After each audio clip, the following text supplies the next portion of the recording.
Hi friends, welcome. We're going to be doing a super fun video that I think you're going to love today because we're going to go over the hilarious history of how some medicines got their names. I just learned recently how Nystatin, it's a butt cream, a diaper rash cream that we use, and how it got its name is very relevant for our New York population where I'm from. And I shared it on TikTok and people were like, oh my goodness, I'm going to follow for this series. And I realized, oh, I guess we should make this a series. So I did my research and I have a hilarious list of history to share with you. We're going to be doing them in alphabetical order and you will not believe how Viagra got its name. The first one we have is Ambien. Ambien is a medicine that we use to treat, can you guess? You probably use it?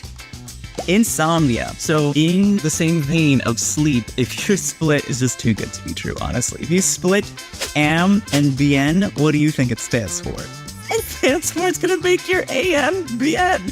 It's gonna give you a good morning. Next one is Emend.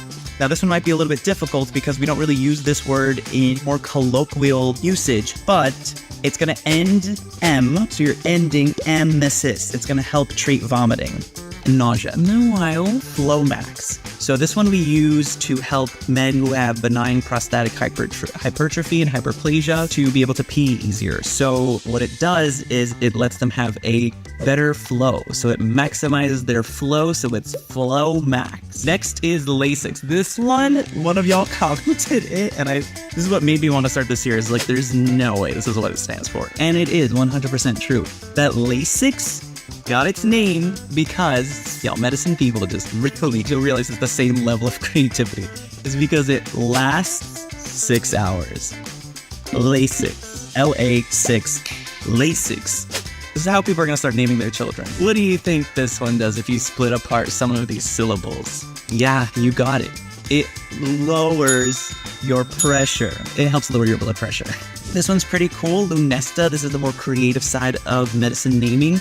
It stands for Luna, which is the moon in some other languages. And Esta implies rest. So Lunesta, it's going to help you go to sleep better. So good for insomnia. Macrobid. This one's also interesting in case you've ever been in a hospital or you ever heard your clinical team, your doctors say BID. You're like, what does that mean? That just means we're going to give it to you twice a day. BID. I actually don't know what it means in Latin, but I will look it up and probably put it in the comment section down below. It's a formulation of Macrodantin. So you're going to be taking the Macrodantin twice a day. So you're going to take Macrodantin, BID, Macrobid. Just few syllables and you got yourself a new drug. Statin, here's the one. So this is what I learned. Infectious disease doctor was giving a talk and she said, where do you all think the name Nystatin came from? And someone in the back of the room said, it stands for New York State. And I went, that's very good. What? It's true. What do you mean it's true? So it actually stands for New York State because it was made in New York State in the 1950s. New York Health Laboratory. And the stat part, I think it's easier to remember New York State, but actually what it does mean is made in New York because it's a or I guess a fungostatic medicine, which is it doesn't kill fungi, it prevents the future growth. So it's a static medicine. Penicillin was actually coined by Alexander Fleming, who had derived the name from the fungus Penicillium notatum. And this is important because he said that the fungus looked like a pen, which in Latin is penicillus. Oh, yeah, because we say the word pen. So pen, penicillus, penicillin. I just made that connection myself right now. Premarin, you're not going to believe this. So when do we use Premarin? Some of you might have used Premarin when you are postmenopausal. It helps treat postmenopausal women who are suffering from hot flashes. And so where did the name Premarin come from? You probably don't want to know. It comes from pregnant mare's urine. Pregnant with child. Mare, female horse, urine. Urine. That's what they use to make it. I think I would rather have the hot flashes. Protonix, you are nixing the proton pumps inside the stomach. You're fighting stomach acid, so you're helping calm the stomach.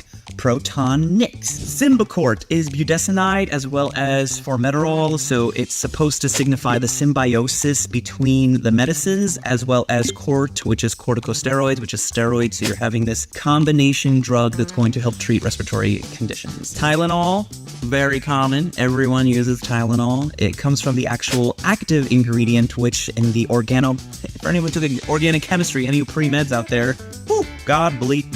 Actually, it was very funny. For a patient who was going to get a medicine and it said no pre-meds, and I got very offended. Then I realized it meant no pre-medications, which we'll make a video, and I'll probably link it here, where we're going to talk about abbreviations in medicine and how they're rampant and honestly a problem at this point, but people just abbreviate so much, and you're like, am I reading code or is this a sentence? Tylenol, for any pre-meds out there who took organic chemistry, it comes from, do you know?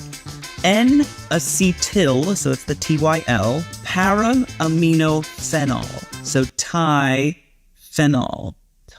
They ask you how you are, and you just have to say that you're fine when you're not really fine, but you just can't get into it because they would never understand. Ursodiol. Again, speaking of animals, urso in Latin is bear. So they used bear bile to make this medicine, deoxycholic acid, which we use in the NICU sometimes. Your babies might have been on Ursodiol, and it used to come from bear bile. Actigall is also from deoxycholic acid, but that one works on the gallbladder. So since it acts on the gallbladder, we're gonna call it Actigall. Valium gets its name from vale in Latin, which refers to good night or farewell. Viagra. You ready for this? Viagra, the active ingredient in it is sildenafil. For anyone who's in medicine and you have to remember for exams, just think of fill as the final part of sildenafil, and that helps fill the veins and helps cause an erection.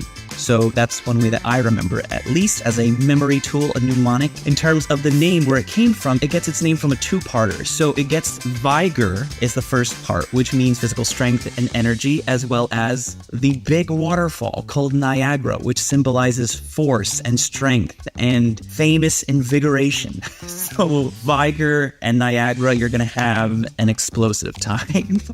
Lord have mercy. Warfarin, this one's pretty nifty and pretty sweet and quaint. It is from the Wisconsin Alumni Research Foundation, because a lot of the people who helped come up with the medicine were from that group, and that acronym is WARF. And then Arin is the link between warfarin as well as coumarin.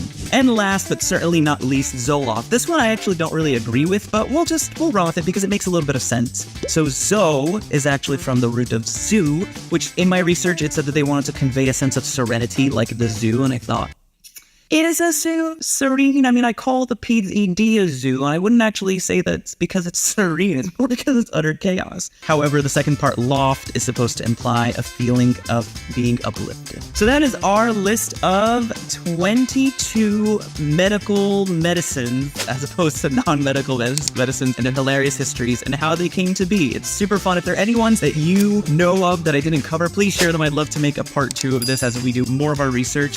And also, if there's any here that really surprise you, or any medicines that you're taking and you just might be like, I don't know if I'm taking this anymore, or you might start taking because of this, I'm excited to read it down below. And as always, I'll see you in the next video. Go be magic.